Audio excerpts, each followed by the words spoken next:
Hello and welcome to another episode of Into the Afroverse with your host, William Jones.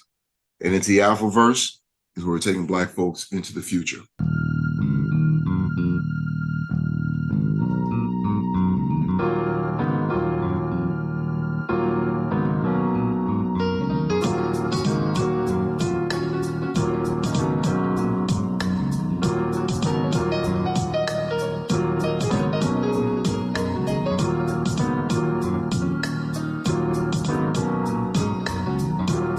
You know, there's folks that have been listening for quite some time, and I really appreciate all of the people that have been tuning in. You know that one of the things that we like to do here at Into the Afroverse is introduce people to independent creators, independent content creators, independent artists, independent writers, and so forth. And today we are joined by Mr. Eric M. Cooper. He's been writing novels since 2002. His drive to publish meaningful stories for readers. Eric's first novel series was Night Seeker. Each of the three books in his sage has meaningful purpose and intent for readers. Mr. Cooper is also a comic book convention owner of Black Label Comic-Con that started back in 2019 within the city of Philadelphia. He's also a cosplayer of unique characters and a public speaker at comic book conventions around the country. And with that, I'd like to welcome Mr. Eric Cooper. How you doing today, sir? Doing well, man. Above ground, man. Everything else is a bonus. I hear you. I hear you. Well, first of all, we talked a little bit already, but thank you for agreeing to do this interview. I truly appreciate it. And we were talking about it. I met you some years ago at ECBOC, East Coast Comic Convention, Black Comic Convention, and I was impressed with the Night Seeker series. And this is long before I started all of this, and I remembered it. So it stayed with me, and I would run into you at other conventions and so forth. So with this show, I said, man, this would be a great opportunity, like I said, to introduce you to folks that may not know your work. For the people that do know your work, this is like just further validation, like, hey, this guy's good. So thank I've you. been Thank around you for a for while. I've doing been it. around for a while. Yes. So as always, we talk to independent artists and creators like yourself. I always like to get a bit of an origin story, to use that comic book vernacular. What's your origin story? What brings you to this space where you are today? Well, it all started when I was kind of heavy overweight, and I found out about cosplay, and it kind of got me motivated to get my own Spider-Man suit. So I was one of the first five Black guys to be part of the cosplay community that wore spandex on the floor. Wow. And when I got into better shape to get my own first suit, I started suiting up and going to conventions. I was very confident where I looked. And I got actually a letter from Marvel Comics because I wanted to work for them as an appearance person. And I was taking my mask off in public, and also I was Black. They weren't ready for that yet. Wow. So I got a cease and desist letter not to do that anymore. What? And yes, Did not know. Wow. yes, yes, yes. They were not ready for a Black person being in a suit for Spider-Man. They weren't ready for that yet. So I thought I got the whole community in trouble because I was trying to create a character that was called Spider Knight, that guy's powers from Peter from blood transfusion. Mhm. And they knew about that story I wanted to put out. And I said, if I got hired by Marvel, I would actually give them the story. And the whole thing was already outlined and everything else. Being a writer, that's what I do. And when I got a cease and desist letter, people said, well, what about that character you want to bring out with? I said, well, I'm pretty much done. I said, well, you seem to be intelligent enough and you seem to be an original story writer. Why don't you just make the damn thing your own? Right. So it took about 3 hours to revamp the character. And I went more to my main three sci-fi type of genres. So it was based around the Terminator, the Predator, and Alien. Mhm. So I made this world that was encompassing all three as the theme of what I was doing. And I actually loved the character more than I was going to give to Marvel Comics. And then things started branching off from there. When I started making the first book, I cried. I wanted to burn it a few times. And Right. it's just a process of putting something out that's original. And you're gonna go through you're gonna go through your crap. You're gonna go through it. But I said, well, the character himself, what am I gonna base him off of? Mhm. And I said, well, I have my own unique story. I said, well, I'll just use my own personal experiences to drive the story. So when I got done with it, he was very vengeful. Mhm. Because I was just pissed at Marvel. Right. And my editor said, look, Eric, I see what you got. I see where you're going at. Let me work with it. Well, what can you do? I said, well, did you see my resume? Well, yeah, Disney, ABC, NBC, you done a lot of damn work. I want Right. your book bad. Whoever the editors were, I only do it for half the price they were offering the average. I said, you want, I said, he said he wanted that bad. Wow. Yeah. And he's highly, highly, highly professional. And when he first started off, it was more of like a feel of Disney. I said, I don't want that. He said, well, Eric, just read it out. Just let me do my thing and you'll be fine. So when I started to lighten up, I found out it was more really me anyway. Just I had to get that vengeful part of my spirit out of the story, Right. and I just had to let it flow. And we did a great job together. That first book that came out when I went to conventions, and people actually started reading the book, and they said, "Eric, why does the character seem like a very real person?"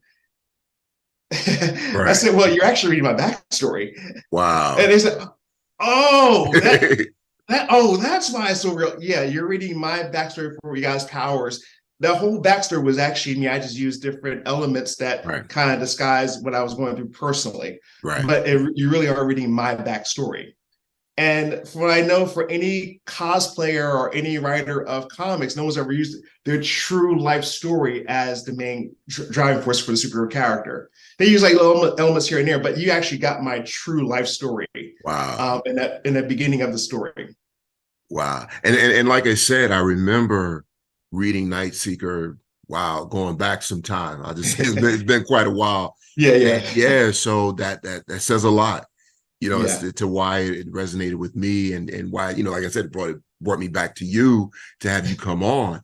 That is incredible. And it's also interesting that you talk about, your journey as a cosplayer and how Mhm. initially Marvel had a problem with this Black Spider-Man, and now you look up, he's one of the top grossing characters out of the Spider-Verse, this Black Spider-Man, so that is really interesting. Was not aware of that. Thank you for sharing that.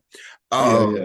so in terms of creating it, taking it to the public and so forth, and you're giving us some indication of people response to it, what Mhm. else is part of your creative process? Because once again, folks are listening, they may want to be one, they're part of Mhm. this creative community, and they're inspired by folks like you. So what else is part of this bringing this thing to life? Well, the thing I've always said in most of the seminars, because I've done stuff at Princeton University, I've done opening ceremonies for writing guilds. The main thing I always tell them is this: why are you writing a story? You got to ask your reason why you do it. If your why is not strong enough, the how will not come around you. And the thing is, and the stories back then were it gave you enlightenment about society, about your surroundings, and added more to your personality, about more of your being. And nowadays, man, most of the stuff now is just about entertainment only. Yes. There's no true essence to what's going on. It's all about that money. I mean, money is important. Don't get me wrong. Don't dare get me wrong about that. Don't get it twisted.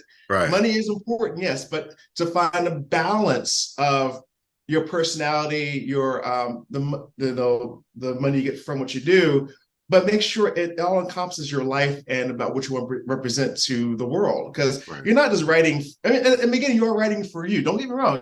You are writing for you. Mhm. But as time goes on, when that message gets out further, you're writing for the world at the same time. Right. You're telling your stories because the world will be perceptive to it. You're writing a story for someone to read and get a hold of and be entertained. And my main thing is this: I want fans for life, not just for a moment. Gotcha. Because now when I go to other conventions and I've seen like these younger kids, they've grown up. I mean, I've been doing this for like what 20 something years now. Right.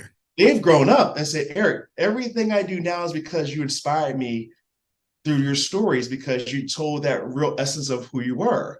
And That's it gave awesome. them, I have people that went to robotic techs. I got into lawyering and everything else. I said, why were you motivated? Because you showed a character what he could be if he had potential to do it and go forward and do it. And you did it. And it's Wow. like, And some people cry in front of me and say, I never knew this character really existed. I really found out about him. And people told me, read him. I said, just read him. I said, look, and I always say this, well, all my things I've done, I've always said this, if you got a personal signed autograph book from me, I always guarantee 100% money back guarantee. Wow. If you don't like for any reason at all, you let me know. I ship all your money back to you, whatever. I'll take care of you. Right. Over 20-something years, I've never had a return.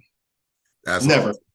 That's not awesome. One. Even the biggest, you could be the biggest freak, Hulk, Batman, whatever. I said, look, I challenge your best character to mine. Right. When you get down to the story, if you still think that your character's still number one, you don't get second guess them, I will still give you money back. And those people are my biggest fans because I actually challenge their best character. Wow. I still got mine. So, so yes, I can attest to that. So if you're just joining us, this is Into the Afroverse with your host, William Jones. We're taking Black folks into the future. In a nutshell, without giving away too much of the story, for folks that haven't read your work, what's the basic plot? What's the basic idea behind it? So mainly with Nightseeker, his real name is Nigel Spinner. And the reason why I use Nigel because that night essence. Mm-hmm. And the Spinner part because it's the essence of Spider-Man still mixing there, even though I got this by Marvel, but I still love Spider-Man my own way. But he's a college kid, and he works part-time for a news company as a tech. And the news company said, look, we have more viewership, more money. We want to put a studio inside a hotel building. And this happens all in Trenton, where I lived at. It was called the Chariot, really it was the Marriott, because the Marriott was actually being built at the same time I was doing this book. So it was a penthouse suite, and he started working construction crews. They worked about 9 o'clock at night, start leaving out. He said, Nigel, come in. I said, nah, man, I got bills. I want overtime. Right. So he stays by himself in the hotel. And about 2 o'clock in the morning hits, he's ready to go home. He just got finished putting a huge screen monitor above the studio for the cast and crew. He leaves out, here's a crash back in the studio. He says, oh my God, if that thing fell on the floor, I'm gonna be fired unless I clean it up. Right. So he goes back in and finds out it wasn't a monitor that fell on the floor. So what was really happening at the same time was that there were 2 alien ships fighting above our atmosphere. Now, one is a weapon smuggler ship. The other one is an officer, a police officer ship. And when they're fighting, they both collided into each other. They beamed down the Trenton to continue to fight. So they beamed into the studio and it crashed into the roof. So as they're fighting, Nigel's in between the both of them, and the cops try to protect them. The smugglers try to kill both of them. Wow. At the end, the cop is fatally wounded. Smugglers down. The cop says, "Look, Nigel, everything you see here, totally forget this ever happened. But look, here's all my stuff. Now you got to do something I can't do. You got to leave out the building." He says, "Well, why I got to leave?" He said, "Nigel, do you understand? You're just seeing something no one on your planet is supposed to know anything about. You got to go." Right. So he leaves out. The cop detonates his backpack, blows the whole building like the predator would. Leave all traces behind, gone. He gets home, wakes up next morning, and said, "Was it real or was it a dream?" Finds out that the cop put an implant into his arm. It's converting his body to become the officer now. Wow. And the crazy thing about it is that he has a super intelligent computer called Compass, and it's geared to him into a system, but it won't tell him what's going on because it's afraid if he knew what was happening to his body, he would actually just freak out, probably kill himself. Jeez. Yeah. So it's So mainly that sets up the main superhero. But for the first book, because your first book is your Bible of everything you do. Yes. So on the other side, the flip side of things, there is an archaeological dig going on over in Asia. They find this coffin, and it belongs to a super sorcerer called Warlord Sage. They dig him up, put him on the ship to go back to New York to be studied, and the ship is attacked by mercenaries, and they wake his ass up. Right. When they wake him up, he winds up stealing their souls and becomes more powerful. As time goes on, he becomes the drug lord of New York City. Wow. Now, the funny thing I hate about the Marvel and DC stuff with villains and superheroes is that they're always depending upon each other to become who they are. Right. But mine, they're totally separate entities. Right. So really, there's 2 stories going at the same time. As time goes on, the 2 stories clash together. Wow. Now, I'm sure folks are listening. Now they want to get it. Where can they get a copy? How can they contact you? So Amazon is my biggest seller. For if I'm not at a con, or at your con, Amazon is one of the primary places to go to purchase a book. Now, everyone wants to purchase it personally from me.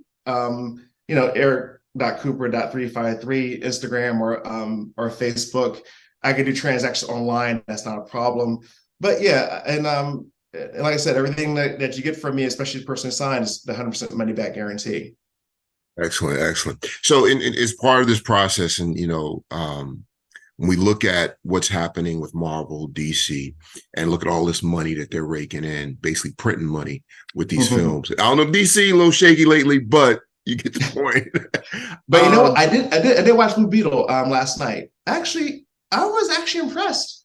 It's hard to impress me. I was actually impressed. But like the name of DC in terms of its films, like folks now kind of look at it and like, I don't know if I want to, invest the time and the money. So they need this one to really work out. You know what I'm saying? If they plan to have success moving forward. So, but the significance there is ownership. Yes. The important thing is ownership.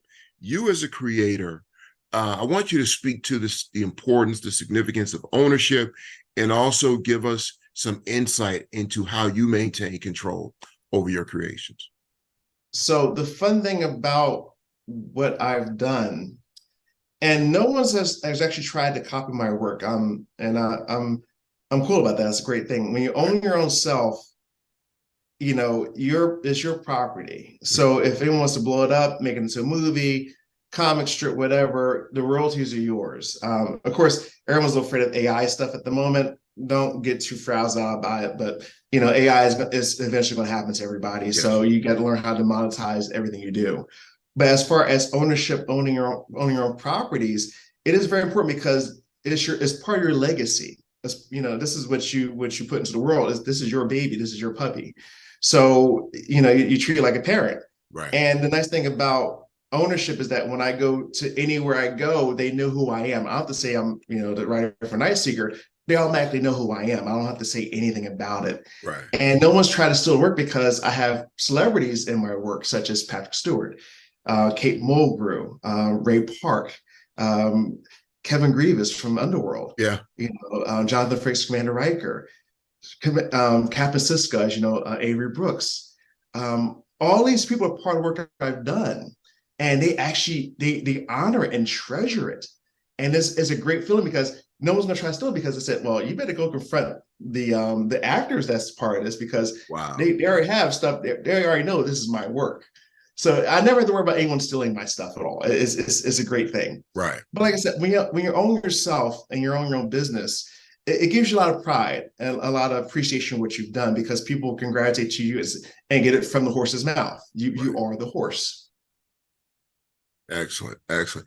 And wow, I did not realize that you had such a long list of folks that were part of, your experience in terms of, noteworthy folk in the realms of science fiction and fantasy. So hats off to you. That is awesome. So you also have this thing called Black Label Comic-Con. Yes. Can you talk a little bit about that, please? Definitely. Well, being an independent creator, there was an issue. This all came about when I was with my co-writer. We were at San Diego some years ago, and one of my friends that is a Marine, name is Anthony Joseph.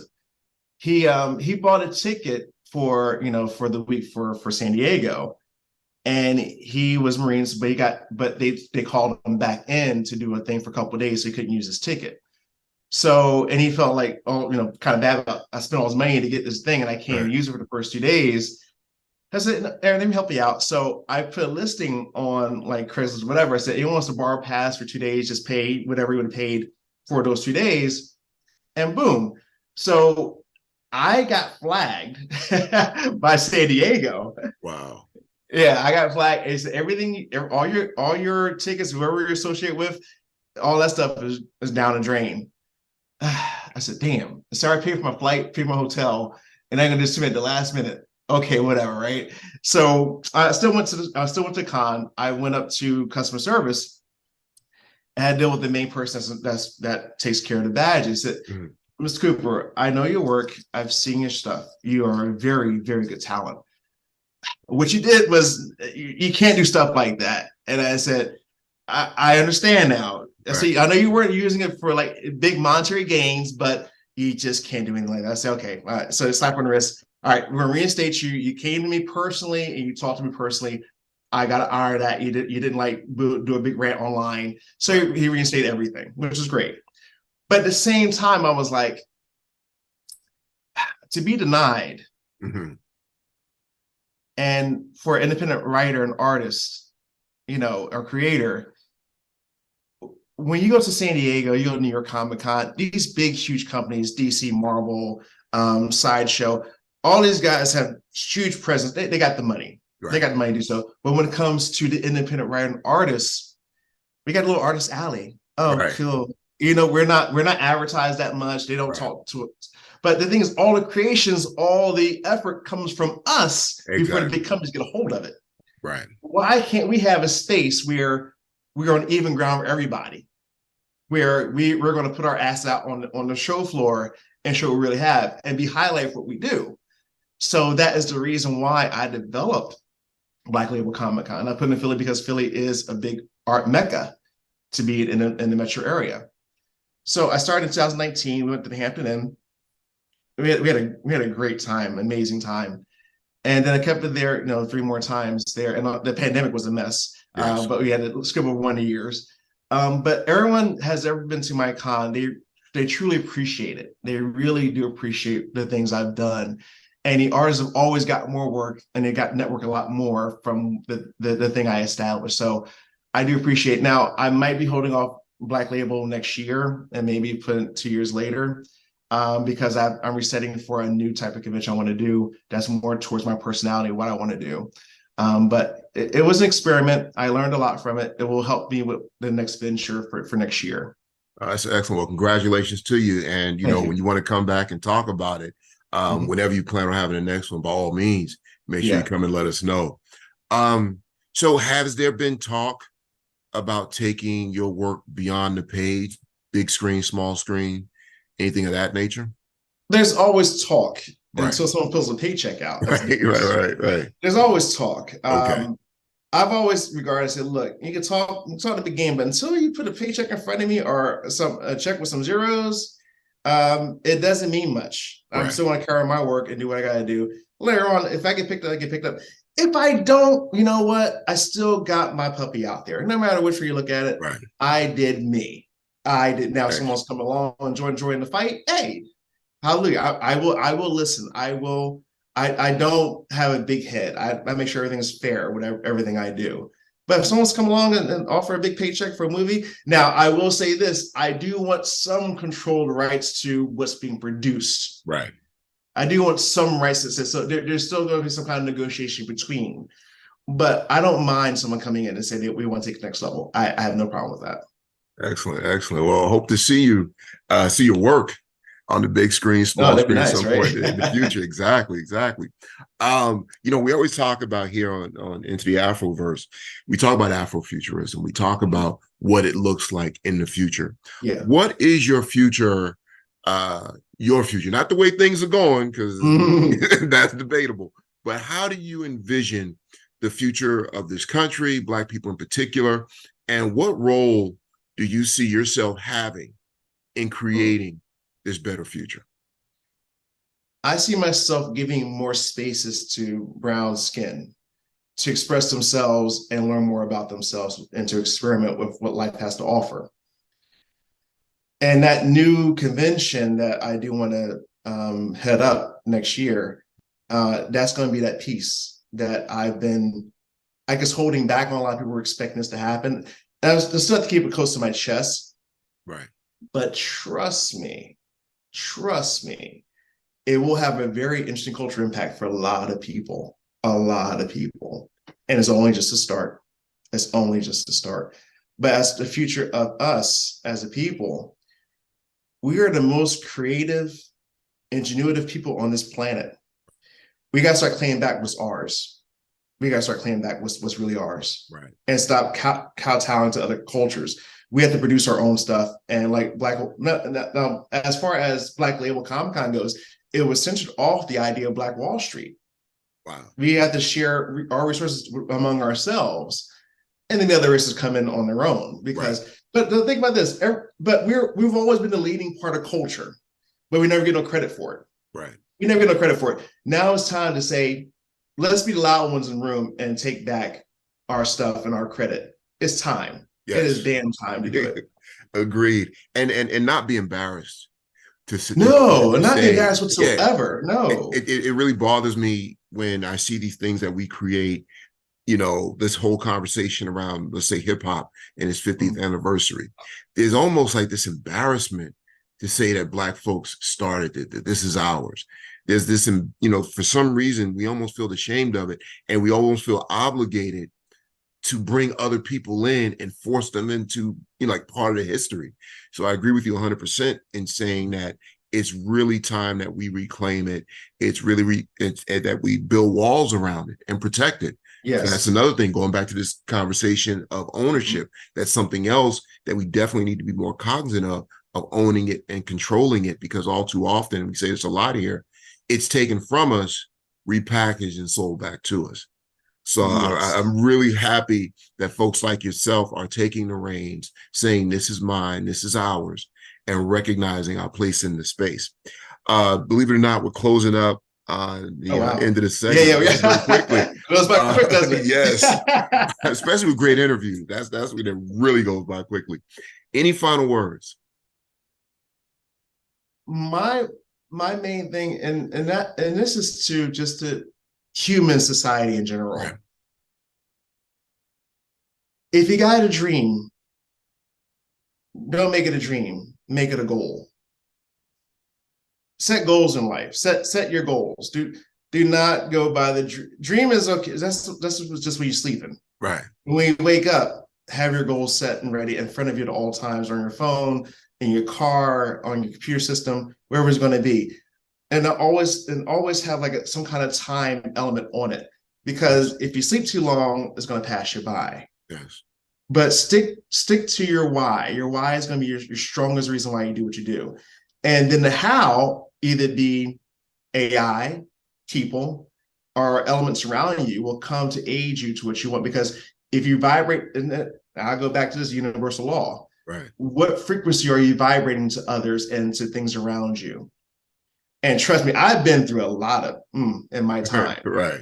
But I've always kept a positive attitude to everything I've done, and the help has always come.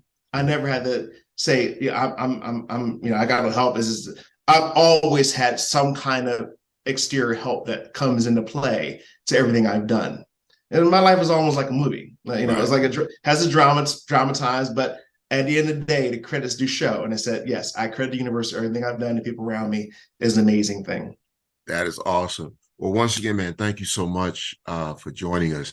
And thank you for having me. Yeah, definitely. And like I said, want to have you back. One more time, where can folks find you? So mainly, now I do have a Link account. I'm still learning about this process. I'm changing my media name around. Just so you know, I am changing my media name around to this new person now I'm going to be portraying now. It's called Ikuma. So Eric Cooper Uma. So mainly, I always look at myself as a Puma stalker, but has a presence, has authority. Right. So Ikuma is going to be my new media name for anything I do. Eric Cooper is more the writer name, but as far as personality for the media, it'd be Ikuma. But at the moment, Link is LINQ will be my new platform for getting stuff out. But you can still get me on Facebook and Instagram. So eric.cooper.353. I will still keep those accounts, but the names will be changing over on those accounts for the main letterheads.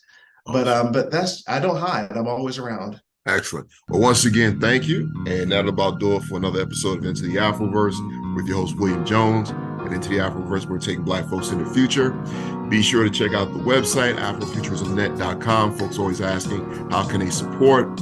Thank you so much for listening. And once again, thank you for being a great guest. Truly appreciate it. Take care, folks. You. All right. Take care, folks. Have a good day.